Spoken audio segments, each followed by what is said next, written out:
warahmatullahi wabarakatuh. Halo semua, apa kabar anak-anak? Semoga kalian dalam keadaan sehat, ceria, dan penuh semangat untuk belajar hari ini. Hari ini kita akan belajar tentang menemukan makna tersirat dalam cerpen. Ada yang tahu sebelumnya apa itu makna tersirat? Baik, hari ini kita akan mengetahui apa sih tujuannya. Tujuan pembelajaran kita hari ini adalah agar kita dapat menemukan pesan atau makna yang tersembunyi di balik cerita pendek, bukan hanya yang tertulis di dalam permukaannya, namun memahami isi dan makna cerpen secara mendalam. Siswa mampu membaca dan menafsirkan isi cerpen bukan hanya dari makna literal, tetapi juga dari konteks dan simbol-simbol yang digunakan pengarang. Selanjutnya, mengidentifikasikan unsur intrinsik yang mengandung makna tersirat seperti konflik, tema, watak, dan amanat.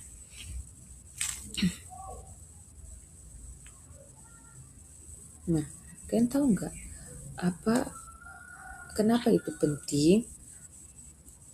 Karena dengan memahami makna tersirat, kita dapat menjadi pembaca yang kritis, yang tidak hanya membaca teks namun juga untuk memahami isi hati. Sekarang coba pikirkan pertanyaan yang Ibu kasih ya. Pernahkah kalian membaca cerita yang membuat kalian berpikir tuh apa sih sebenarnya pesan yang ingin disampaikan pengarang? Misalnya, Ibu kasih contoh cerita Malin Kundang. Kan Malin Kundang itu dikutuk menjadi batu kan. Dalam cerita Malin Kundang itu apa sih makna yang tersirat di balik kisah anak durhaka itu? Hari ini kita akan mencari tahu jawabannya dengan cara yang seru. Sebelum kita mulai menemukan makna tersirat, yuk pahami dulu apa itu makna tersirat. Makna tersirat adalah pesan atau maksud yang tidak disampaikan secara langsung tetapi dapat dipahami melalui konteks atau interpretasi pembaca. Contohnya cerita Malin Kundang yang sudah Ibu sebutkan tadi kan. Teks ceritanya Malin Kundang itu durhaka kepada ibunya dan akhirnya dikutuk menjadi batu. Dan ini makna yang tergantung di dalamnya. Pentingnya berbakti kepada orang tua dan menghormati kedua orang tua karena durhaka akan membawa penyesalan. Berikut ada beberapa ciri-ciri cerita pendek. Yang pertama, ringkasan. Cerita pendek memiliki struktur narasi yang ringkas dengan fokus pada konflik atau tema tertentu dalam ruang lingkup yang terbatas. Yang kedua, fokus tema. Biasanya menonjolkan satu tema utama secara mendalam, sehingga setiap elemen cerita saling mendukung untuk menggambarkan pesan tersebut. Yang ketiga itu karakter terbatas.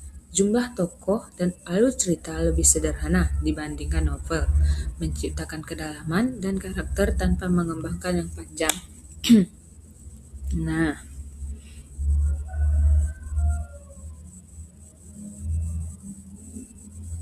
Apakah di sini sudah paham semua anak-anak Ibu?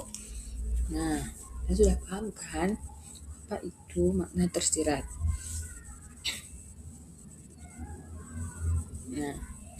Di sini apa itu makna tersirat? Di sini Ibu akan menjelaskan apa itu makna tersirat. Makna tersirat adalah pesan yang tidak tertulis secara langsung tetapi dapat dipahami melalui perilaku tokoh, konflik dalam cerita, akhir atau penyelesaian cerita.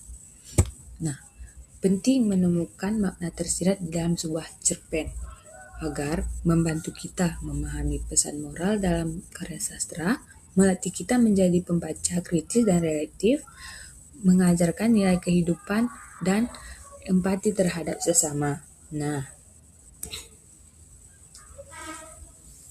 Pada nggak paham apa yang sudah Ibu jelaskan tadi?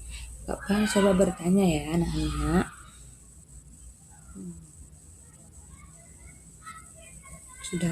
Sudah paham semua? Di sini Ibu akan suruh kalian untuk membaca cerpen yang berjudul Malin Kundang. Nah, dengan ibu suruh kasih waktu kalian tuh 5 menit untuk membaca.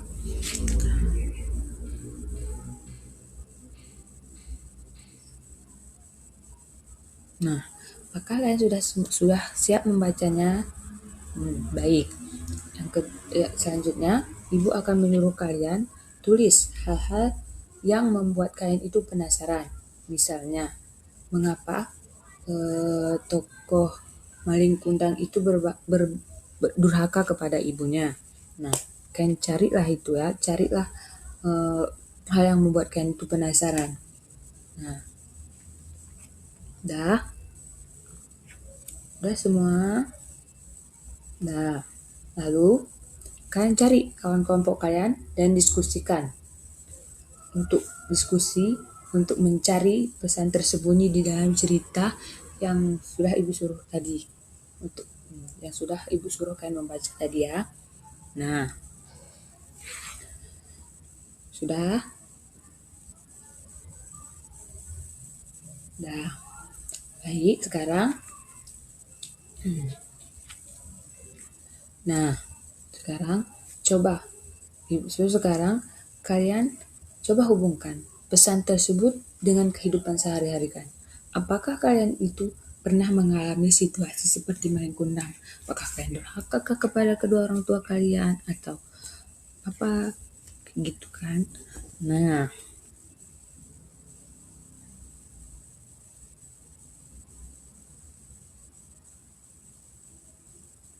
sudah semua sudah. Nah, setelah kalian mencari pesan tersembunyi di dalam cerita kalian tersebut, coba udah kalian cari pesan yang pernah kalian hubungan pesan tersebut dengan kehidupan sehari-hari kalian dengan keseharian si maling kundang, udah kan?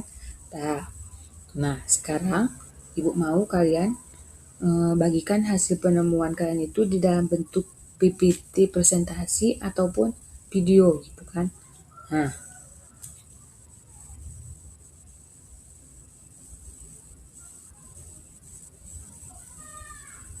Nah, dari cerita si maling kundang, kita bisa menemukan makna tersirat bahwa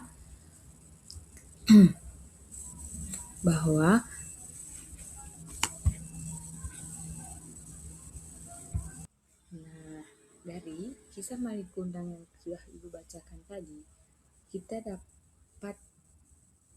menemukan sendiri makna seperti ini. Kalian akan menjadi, dari cerita maling kundang, kita bisa menemukan makna tersirat, yaitu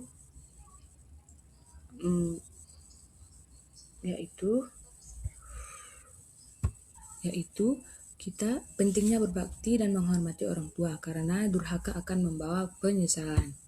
Nah, mungkin baik anak-anak, mari kita simpulkan pembelajaran hari ini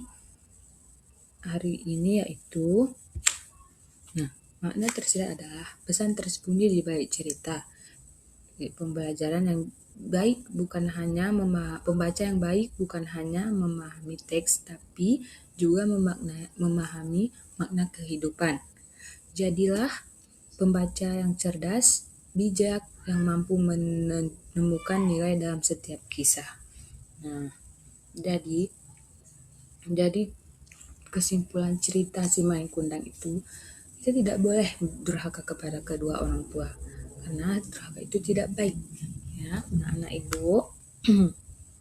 Nah, baik, sekarang kita telah menemukan banyak makna tersirat dalam teks cerpen, yaitu pesan yang tersembunyi di balik kata-kata.